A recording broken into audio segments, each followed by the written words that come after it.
conversation with Ross Tucker, it seems like a long time since we've really talked about the Browns. Like, maybe because the last time the Bills played them, the game was moved to Detroit, and maybe we were talking more about the snow than we were talking about the Browns. Logistics and how all this stuff might be wearing the Bills out, that kind of thing. I remember Amari Cooper having a day, I think, in that game in Detroit. The Bills won it.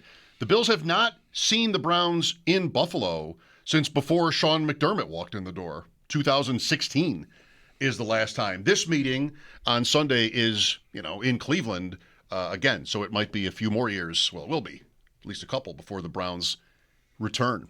Let's talk about the Browns with Daryl Ruiter. It also feels like it's been a long time since we've talked to Daryl, but it's always a pleasure to do so. 92.3 The Fan in Cleveland. So it's, of course, another non-playoff season for the Browns, Daryl. Tell us if you get the sense that there is hope there, either because of Shadur Sanders or other reasons. Maybe there's a coaching change coming. I don't know. Does it feel in any way different than some of these other recent seasons that have ended, prematurely? No. Hope. No. That's cute. You guys ought to be lucky you haven't had to watch the Cleveland Browns. Okay. Well, Next question. I do feel fortunate. Next question. I mean, man, no, it's been a painful season, no question about it. With a very expensive, old, not very good football team. Injuries have taken over. They still don't have a quarterback. At least they got potentially two Hall of Famers playing defense right now, but that's kind of really all about it. There's not a lot of hope, even if they fire everybody again and make sweeping organizational changes. Until they find their version of Josh Allen, they're pretty much dead where they stand. At this point, Daryl, how likely is it that they do that? Clean house again, GM and coach. Let's see. Shadur Sanders is quarterback number 42 since 1999.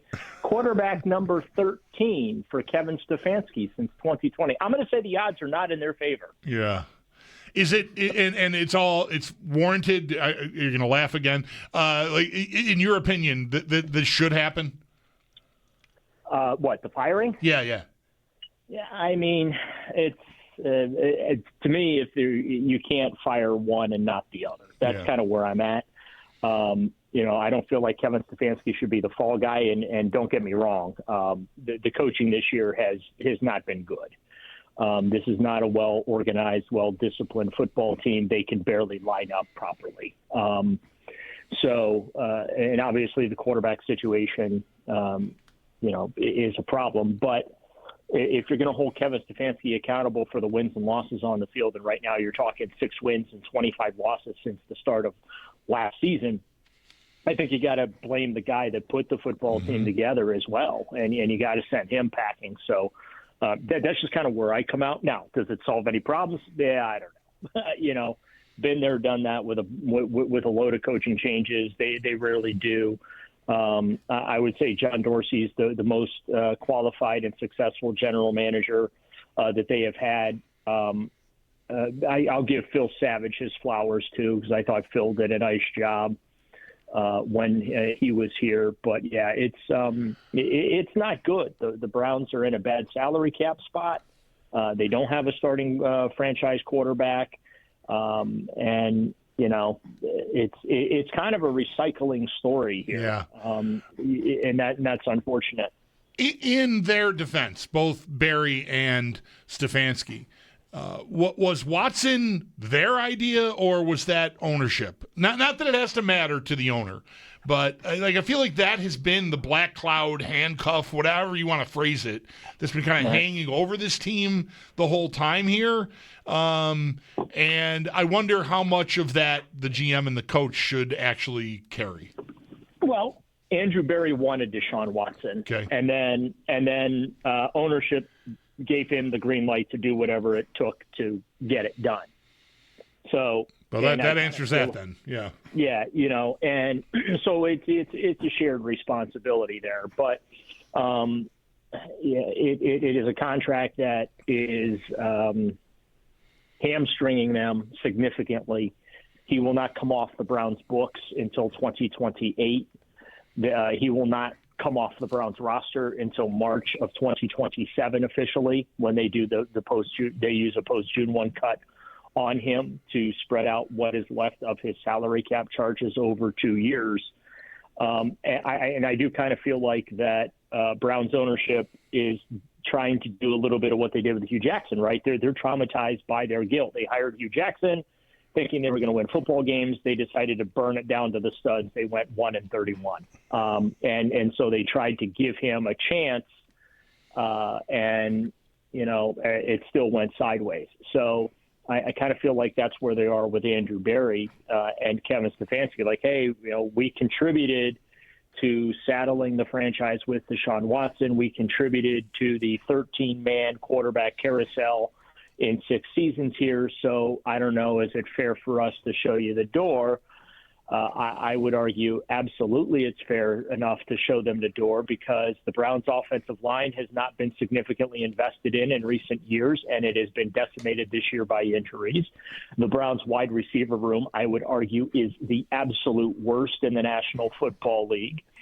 Andrew Berry traded for a guy in Jerry Jeudy, whom the Denver Broncos could not get out of their building fast enough. And Andrew Berry couldn't get a contract extension in front of that dude fast enough. And it seems like every week that dude is out there making boneheaded mistakes. So, and then he just has a bad attitude on top of it. So, and I hope that that's not the result of anything going on off the field. But like they brought him in here to be the guy in that receiver room, and it's been a disaster. So yes, Andrew Berry should absolutely be held responsible for the current dumpster fire that is burning. I want to ask about Stefanski in a second here, Daryl. Watson, though, like, is he on the practice field at this time? Yes. Okay. Yes. So the window will, Kevin Stefanski was asked actually about him today. This is week 3 of that window being open, so they're going to have to make a decision by this weekend as to whether or not they are going to officially activate him. If they don't, they have to shut him down, and he is done for the year. So, and I don't see enough of practice to be able to tell you how he looks, or if he looks like he's ready to play or anything like that. I wish I did. I wish I could give you more insight there, but I can't, because there's nothing to glean from watching him stretch and throw a couple of footballs. Like there just really isn't. So he's been running some scout team, but not all of the scout team. But yeah, we'll find out this week if there's any chance he's actually going to see the field this year, if they activate him and make him the number 3 quarterback on the roster. This kind of thing always seems to baffle me, like whether any team would have any sort of obligation to decide on that a particular way. I doubt they probably don't. Like, they can probably do whatever they want if they don't. Go ahead. He was putting pressure. Yeah, he was putting pressure on them like he was putting all these social media posts out, all these videos of him throwing and going. He worked in the indoor, for the bulk of the season. He was going through his rehab process, and so he kept putting all these videos out of him doing these drills, which he did look good. Like the footwork looked good, but again, you just do it. Okay, it looks good on Instagram, but does it really look good on a football field, right? And so I think that by activating the window, it's like, hey, okay, we're going to give you 3 weeks to show us what you have and where you are physically on the practice field, and then we're going to make a determination as to whether or not we are comfortable activating you and putting you in a position where you have to go into a game. And so at least the Browns' conscience can kind of be clear in the sense of, hey, they've done that, right? They let them practice, and now it just becomes their decision, and they can honestly say, hey, Deshaun, we don't feel comfortable putting you out there for your own safety.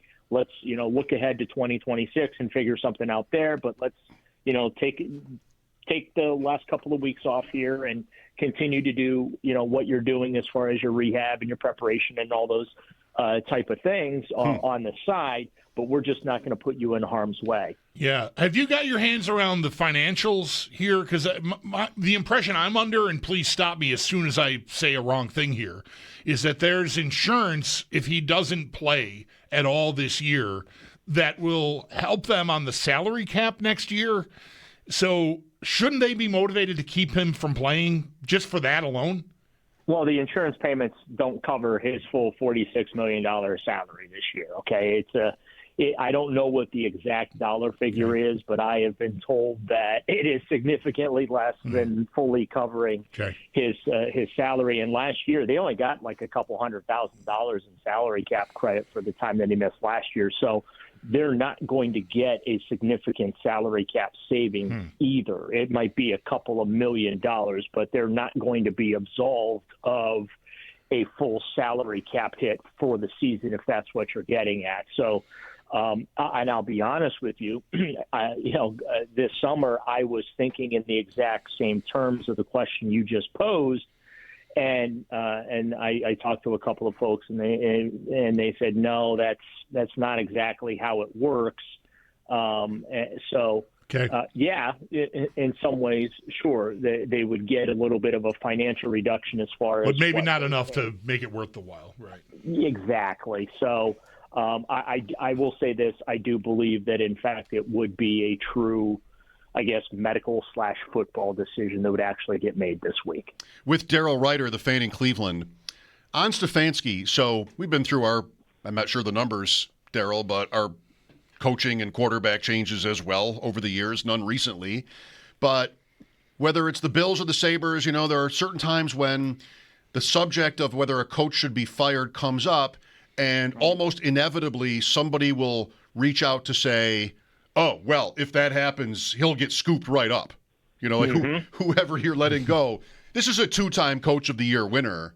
Is he good? Like, how good is this coach? I think, no disrespect to him, part of his success in the awards market is based on expectations. He's coaching Cleveland. For those, well, to put it one way. But, expectations aren't high, and they get to the playoffs, and okay, well, that's a great coaching job. So we do in every sport, and it makes kind of it for a weird award. Is he somebody that would, in your opinion, be highly coveted, immediately if he made the market? And should he be? Yeah, I think he'd get picked up, even and as a head coach too. Listen, I have been accused of carrying water for Kevin Stefanski here in town.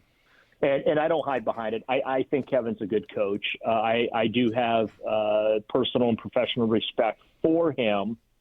I also feel like that, the 2 years he got consistent quality quarterback play, they won 11 games and made the playoffs. And I kind of feel like if he actually had some quarterbacks to work with, that, he'd be okay. But I struggle with the fact that, it's been as bad and disorganized as it's been this year. The special teams unit is among the worst in the National Football League. I wouldn't be shocked if you guys didn't return a kick for a touchdown. That's how bad they are, or a punt. Each of the last 2 games, they've given up almost a 50-yard return. That's just starting off the game. The defense has played with short fields all year. They're struggling lining up. And I think a lot of that has to do with you got a rookie quarterback out there. But, they struggle to do the basic stuff. This is stuff that's covered in OTAs and training camp. And I have very little patience for that kind of thing. I am also a believer in sometimes you've done all you can do. And I feel like with Kevin, he's done all he can do here in Cleveland with what he's been given to work with. And it might be a situation where a change of scenery is good for everyone. I do believe that if he goes somewhere else and he has a franchise quarterback to work with, he's going to win a lot of football games. So I just don't think that it's in the cards for that to take place here in Cleveland anymore. Just in a general question sense, if I might, that's a lot of guys. We go back and forth, or round and round is better, on Sean McDermott, who, of course, quintessentially has his franchise quarterback, but, what is he doing, whether it's the offense or just the team overall, to augment it? You see Sean Payton in Denver and like, okay, well, I'm not sure how good the quarterback is, but he is making that work. So, would you not agree some coaches can transcend the roster, so to speak, where they don't have the guy, but they can still win? And a lot of guys might not have the chops, but they have the player and they can get through it. I'm not exactly saying that about McDermott, but we've definitely had those conversations. Yeah, unfortunately here in Cleveland, there's just a lot you have to transcend. It's like climbing Mount Everest to be successful here for a lot of reasons. And obviously the quarterback thing's at the forefront of that. But the fact that he was able to take the Browns to the playoffs 2 of his 6 years here, granted the other 4 years were all losing seasons, and 2 of them of the mega double-digit loss variety. They're on the way to losing another 14 games this year because I don't think they're going to win another game. There's just a lot here, and unfortunately, a lot of that doesn't really have much to do with football. But ownership spends a lot of money, but ownership also has their fingerprints over everything too, and I think that complicates the situation. How has the Shedeur Sanders experience been from your view, and like how, I don't know, are people arguing like that he deserves a shot next year? Like where does that stand? Oh yeah, there's daily fights on our station over Shedeur Sanders with fans. He's a very polarizing player, obviously. My take on him, I think that the national perception of him is a joke, quite frankly. These people obviously have never spent any time with him. They've never met him. They believe what they hear in the game of telephone, right? Oh, a friend of a friend told me this about him. And so that means he's immature and this, and I disagree with that. I think he's a good kid. I think he's got a good head on his shoulders. If you want to criticize him because he's very confident in his ability, well, that's kind of on you. Like, what is he supposed to get in front of cameras and microphones? Yeah, I was a 5th-round pick. I'm supposed to stink. Don't know what to tell you guys. Doing the best I can. What do you expect from the kid? Of course, he's going to get out there and say, "Hey, I expect to do A, B, C, D, E, F, and G," right? I think that, the game against the Bears was an absolute stinker. But you know what? He was one of 5 players in that game that I felt like actually showed up to play.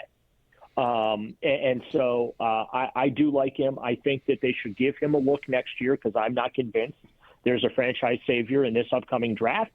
And guess what? If he isn't the guy, if they give him the opportunity next year and he's not the guy, well, then you know what happens. The Browns going to be in position to go get a quarterback high in the 2027 draft because they're going to lose 14, 15 games again, right? So that's just where I am at when it comes to the Shedeur Sanders discourse, which, again, I feel is disingenuous at best amongst a lot of the big personalities in the game. I think the kid wants to be great. He's got the shadow of his dad looming over him. Yes, his dad, helped him out significantly and in his football career and through high school and college and all that. But he's shown me something. Let's put it this way. He's making throws that I'm not used to seeing Browns quarterbacks make. So he's shown me enough to where I at least want to take a look at him so that I know he either can or can't do it. If he starts 17 games next year, that's a 24-game sample size.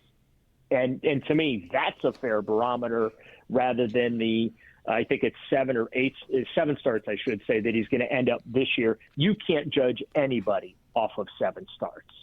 We're 20 minutes in here, and we've not mentioned the name of the Browns' best player, who is likely to set the all-time NFL single-season sack record. Is there buyer's remorse or I don't know, whatever, signers remorse? Do you think Myles Garrett regrets committing, or where's that all stand? Well, I think it's part of it was not sure that there were a lot of teams out there willing to give him that contract at his age. He's 29, going to be 30 here at the end of the month. But he at least set the financial bar for every other elite pass rusher in the game. Thank you, Micah Parsons. But Jim Schwartz, the defensive coordinator, challenged him in the offseason and said it to us. He pulled out the old Spider-Man line, with great power comes great responsibility. Well, with a great contract comes the responsibility that you come out and have a career year. Well, I think it's fair to say that Myles Garrett has had a career year. And if he's able to take Josh Allen down just once on Sunday, he will make history as the all-time single-season sack king, at least in this modern era when they've been tracking sack stats since the early 1980s. But you're right. Him and Shedeur Sanders are the two reasons to watch Cleveland Browns football. If those two players were not on this team, I would tell someone to go do something else with their Sunday afternoons. We will be doing that Sunday, watching the Browns against the Bills. Just, it's the same. It's Saber's thoughts come to my mind, Daryl. Like, you make the trade, the Travis Hunter trade, and with Jacksonville, like, oh, well, Jacksonville, this is even better because now they're picking 28th based in the draft order now. Like, even that's the Bulldog, that's the Vanek trade, where, it's the Islanders. You're going to get 2 lottery picks, and actually not. So sometimes you just sort of need a break.